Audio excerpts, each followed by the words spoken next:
सर्वांना नवीन वर्षाच्या व गुढीपाडव्याच्या खूप खूप शुभेच्छा. असे मानले जाते की याच दिवशी प्रभू रामचंद्र रावणाचा वध करून अयोध्येत परतले होते. त्यांच्या स्वागतासाठी अयोध्येतील जनतेने घराघरात गुढ्या उभारल्या होत्या. तसेच गुढीपाडव्याला सकाळी कडुलिंबाची पाने, ओवा, मीठ आणि गूळ याचे मिश्रण खाण्याची पद्धत आहे. महत्त्व असे की हे मिश्रण शरीरातील रोगप्रतिकारशक्ती वाढवते.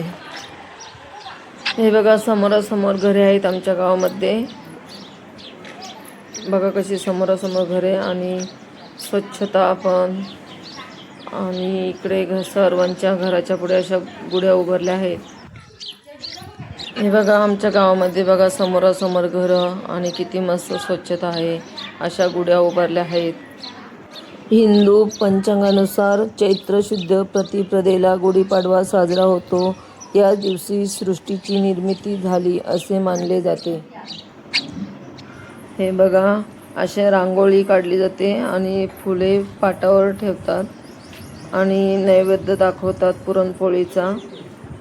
जशी प्रत्येकाला वेळ भेटेल ना तशी सजावट करतात. ही बघा किती मस्त रांगोळी काढले. आणि ही मधुरा माझी बहीण दिले पोचले गावाला ना, तिथे तिचं माहेर आहे आणि ती पूजा करत होती. तर मग मी पण तिथे गेले. तर खूप संस्कारी आणि गरीब स्वभावाची आहे. मला ती खूप आवडते. हे बघा, पुरणपोळीचा नैवेद्य तिने बनवला आहे.